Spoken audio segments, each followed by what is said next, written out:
Você é bem-vindo. É mais sobre padecer e longe, muito longe do paraíso. Nem tudo é alegria na maternidade, para além do romantismo social colocado sobre a mulher. Quando o bebê apresenta uma necessidade específica ou transtorno, os cuidados recaem, na grande maioria absoluta das vezes, sobre a mulher. Vamos falar hoje de maternidade atípica. Eu converso com a psicóloga Mariana Bonazzi. Ela é especialista em terapia cognitivo-comportamental, autismo e psicologia e educação especial inclusiva. Ela fala conosco de Bauru, no interior de São Paulo. Tudo bem, Mariana? Tudo bem, e você, Denilson? Eu estou bem, obrigado. O que é a maternidade atípica? Bom, a maternidade atípica fala com relação às mães de pessoas com síndromes, transtornos, deficiências ou com alguma doença rara. E esse termo atípica veio porque essas pessoas têm algum desenvolvimento atípico. E as próprias mães que passaram a se chamar dessa maneira para que elas fossem vistas de alguma forma pela sociedade.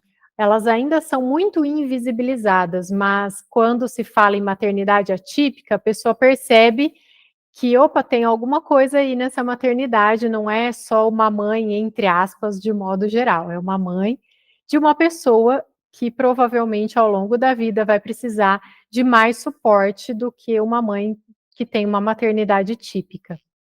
No Brasil, nós estamos falando de um universo de quantas milhares de mães?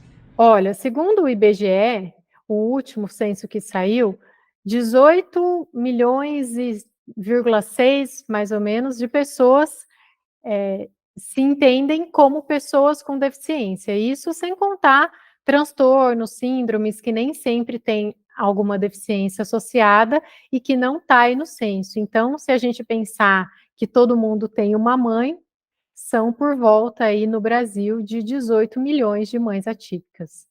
Como que as mães reagem ao saberem, receberem um diagnóstico de que tem um filho com uma necessidade atípica, ou mesmo decorrente, né, de algum acidente, de algum outro problema que não seja de nascença? Como que elas reagem nesse momento? No começo vem o choque, digamos, a negação, tem até algumas fases que eu chamo de fases do acolhimento, que a grande maioria das pessoas passam. Às vezes passam uma fase seguida da outra, às vezes sentem mais uma do que outra. E falando rapidamente sobre essas fases, seria a fase da negação, que é quando dá aquela sensação de não é possível, isso não está acontecendo comigo, esse diagnóstico está errado, foi trocado. Depois vem a fase da raiva, que muitas vezes ela não percebe, e aí ela passa a descontar essa raiva nas pessoas mais próximas, e isso pode gerar muitos conflitos, porque assim, poxa, eu que estou do seu lado, eu que estou te apoiando, e é em mim que você vai descontar essa raiva, e é justamente porque são as pessoas de maior confiança dela. Então é uma fase delicada, porque pode gerar conflitos nos relacionamentos e que nem sempre a pessoa tem a clareza de que ela está passando. Depois vem a fase da barganha, que é quando a mãe acredita em algum ser superior, em Deus ou alguma coisa nesse sentido, e que ela passa a fazer promessas. Não necessariamente promessas de cura, porque quando a gente fala de um transtorno, por exemplo, transtorno não é doença. Então, ainda culturalmente, as pessoas tendem a ver tudo como se fosse doença. Mas deficiência não é doença, transtorno não é doença, síndrome não é doença. Então, se não é doença, não necessariamente existe uma cura. Depois disso, vem a tristeza profunda, que é mais ou menos assim: tá, agora eu entendo que essa é a minha realidade, essa é a realidade do meu filho. Eu não consigo ver uma boa perspectiva, então eu me deprimo. É uma fase muito delicada que geralmente as mães passam um tempo maior, o que pode vir a se tornar um transtorno depressivo, Então, é uma fase delicada, onde as pessoas precisam estar atentas a essa mãe, para que ela receba o suporte necessário. Depois vem a fase do entendimento. Nessa fase do entendimento, ela passa a compreender que, apesar da deficiência, do diagnóstico que o filho tenha, ainda existem coisas boas para acontecer, ela ainda pode ter coisas boas na vida, assim como o filho, mas ainda existe um pesar, por isso que é apesar. Existe um pesar ainda com relação ao diagnóstico. E, por fim, ela chega na fase do acolhimento, que é quando ela entende que, mesmo com aquele diagnóstico, ainda existem muitas coisas boas a serem vividas, que um diagnóstico não é sinal de fim de alguma coisa, ou de tristeza, ou de perda, necessariamente. Então, essas fases do acolhimento, do diagnóstico, eu criei baseada nas fases do luto que a Elizabeth Kübler-Ross, que é uma psiquiatra que já faleceu, que é referência nesse assunto de cuidados paliativos e da vivência do luto, ela criou essas fases que são um pouquinho diferentes dessas que eu falei, mas baseada nas fases dela e na minha experiência no atendimento de tantos anos com as mães atípicas, eu elaborei essas fases que eu percebo que elas passam, não necessariamente nessa ordem, embora a maioria vivencie nessa ordem, e também não é linear. Estamos falando aí de sentimentos muito ambivalentes, né? Medo de repente não conseguir dar conta dessa nova situação, aceitação, como você falou, de todas as mudanças que vão advir, né, a partir desse diagnóstico. Então, em linhas gerais, quais são os sentimentos, né, dessa mãe e que eles precisam ser trabalhados? O que eu percebo como mais intenso e que a grande maioria das mães sentem é o medo do futuro, tanto com relação a como vai ser o desenvolvimento do meu filho, quais serão as necessidades que o meu filho vai precisar, assim como e quando eu morrer, quem vai cuidar do meu filho? Então, são 2 medos bastante ligados ao futuro e que podem causar bastante angústia, bastante ansiedade e que precisam ser trabalhados, porque se a mãe ficar presa, digamos assim, a esses pensamentos e aos sentimentos que esses pensamentos causam, ela muitas vezes não vai conseguir vivenciar o presente, porque ela vai estar mais ligada ao como será que vai ser o futuro. E a gente só consegue fazer um futuro diferente olhando para o que está acontecendo agora. Qual a importância da rede de apoio para mães e pais atípicos? Essencial. Todo mundo precisa de ajuda em algum momento para alguma coisa, mas quando a gente fala da parentalidade atípica, é ainda mais necessário, porque se você tem um filho onde ele demanda muito mais, você também vai precisar ter muito mais tempo para cuidar dele. E a rede de apoio não só para ter alguém cuidando do filho. Quando a gente fala de rede de apoio, muitas vezes as pessoas pensam assim: "Ah, mas eu não tenho tempo para ir lá ficar com o filho da pessoa a tarde toda". Tudo bem, mas rede de apoio não é só isso. Rede de apoio é ela ter com quem conversar, ela ter um grupo, por exemplo, de mães atípicas, de pais atípicos, para poder desabafar, para se sentir acolhida, entendida. Às vezes, rede de apoio é um vizinho, se mora, por exemplo, num prédio, um vizinho que na hora de descer com o lixo dele, toca lá na casa dela e fala: "Viu, eu tô descendo com o meu lixo, quer que eu desça com o seu?". Parece uma coisa tão pequena, mas que se a gente pensar, por exemplo, uma mãe que tem um filho com paralisia cerebral que não anda, olha o quanto desafiador vai ser para ela descer com o lixo. Então, se alguém vai lá e fala: "Posso descer com o seu lixo?" Ou então: "Tô indo na padaria, você está precisando de alguma coisa?". Parece assim, né, que é tão pequeno, mas faz tanta diferença. E as pessoas nem pensam nisso. Eu falo para as mães, a gente tem que lembrar que para a gente é óbvio a necessidade que a gente tem, para o outro não é. Então, se você não pedir, se você não falar o que você precisa, dificilmente você vai ter ajuda necessária. Porque a pessoa não vai bater na sua casa e falar: viu, você quer que eu desça com seu lixo? Se ela não sentir abertura para isso. Então, é importante, claro que as pessoas, muitas me perguntam, eu tenho uma amiga que é mãe atípica, como que eu posso ajudar? Pergunta para ela, como que você pode ajudá-la? Porque cada uma vai ter uma necessidade diferente. Mariana, no que a rede de apoio das mães atípicas difere das mães típicas? A demanda das mães atípicas é muito maior. Então, que demanda seria essa? Por exemplo, planejar todo o dia de um filho que geralmente sai de casa de manhã e volta só no fim do dia, porque ele tem um monte de terapia para fazer, tratamentos, vai para a escola, tem a questão da inclusão escolar, que nem sempre acontece como deveria, então essa mãe precisa brigar pelos direitos que o filho tem. Então, tudo isso é muito mais cansativo e demanda muito mais tempo. E aí, quando que sobra tempo para ela? Para que ela possa descansar, para que ela possa ter lazer, para que ela possa viver, de fato, os seus outros papéis além do de mãe. Então, claro que a mãe que não tem filhos com nenhum diagnóstico também pode ter uma vida corrida, os filhos também podem fazer várias atividades além da escola, mas são crianças que vão se desenvolvendo com o passar do tempo e vão ficando cada vez mais independentes. E na maternidade atípica, isso não necessariamente vai acontecer. Por parte dos psicólogos, o que é o atendimento dedicado e como ele pode ajudar na melhoria da qualidade de vida dessas mães?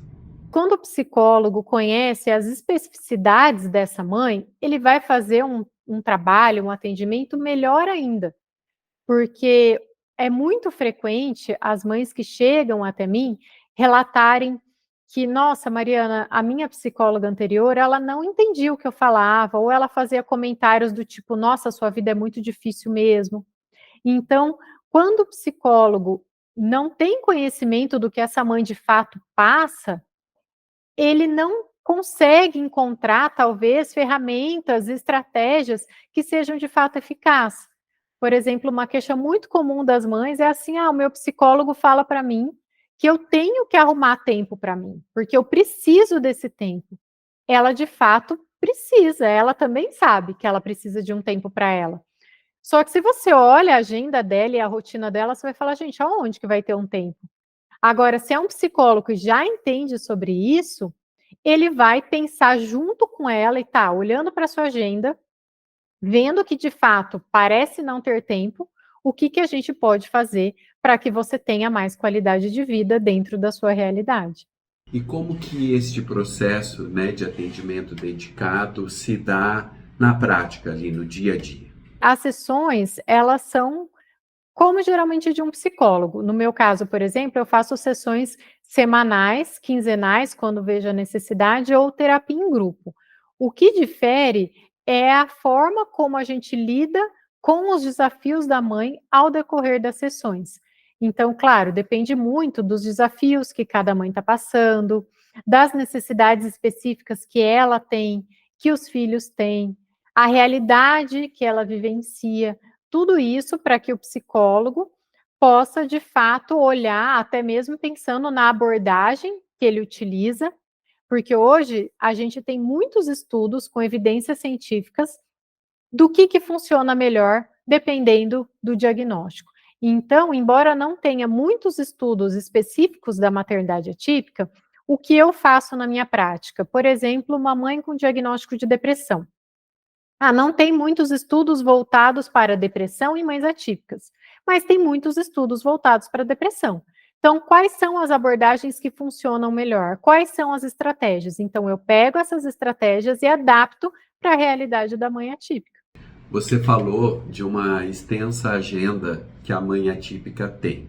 Como que o psicólogo, para fazer esse atendimento dedicado, também deve lidar com essas opções, às vezes restritas, de horário para uma mãe que já está tão sobrecarregada? Uma boa solução é fazer atendimentos online, porque o atendimento online, ele facilita muito para a mãe, principalmente aquela mãe que não tem rede de apoio. E horários também diferenciados. Por exemplo, hoje eu costumo atender até em torno de 9h30 da noite. Por quê? As mães têm mais facilidade depois que o filho já foi dormir. Porque assim ela está em casa, ela não tem com quem deixar o filho, mas ela está dentro de casa com o filho. Então, ela consegue fazer um atendimento online, ter ali um tempo para ela, sem a preocupação de com quem o meu filho vai ficar durante esse período. Uma outra coisa que também pode ser feita é, por exemplo, um psicólogo que atende numa clínica onde as crianças também são atendidas. Então, ela pode combinar que a mãe vai ser atendida no mesmo horário que o filho dela. Então, ela não tem a preocupação de com quem o meu filho vai ficar. A escola também pode funcionar como rede de apoio nesse sentido. Então, enquanto o filho está na escola, também é um período que a mãe tem livre, entre aspas, porque geralmente ou ela vai trabalhar nesse período, ou ela vai agilizar as coisas da casa, mas também é um momento que talvez ela consiga encaixar dentro da necessidade dela um horário para terapia. Quais as principais queixas das mães atípicas? Exaustão.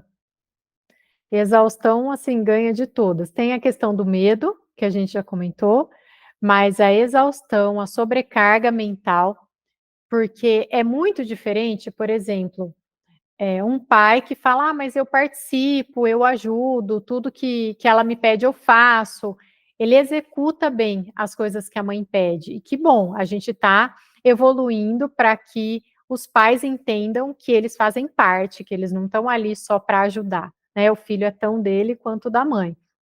Mas é muito diferente você, por exemplo, você acordar, se trocar, pegar seu filho, a mochila do filho e levá-lo para a escola, e você acordar mais cedo que todo mundo, fazer o café da manhã, pensar no planejamento do dia, pensar se o filho vai da escola direto para as terapias, o que ele vai precisar comer, que roupa que ele vai precisar, o que tem dentro dessa mochila, que horas mais ou menos ele vai voltar para casa, e organizar tudo isso para que então, enfim, o pai pegue a criança, a mochila e saia.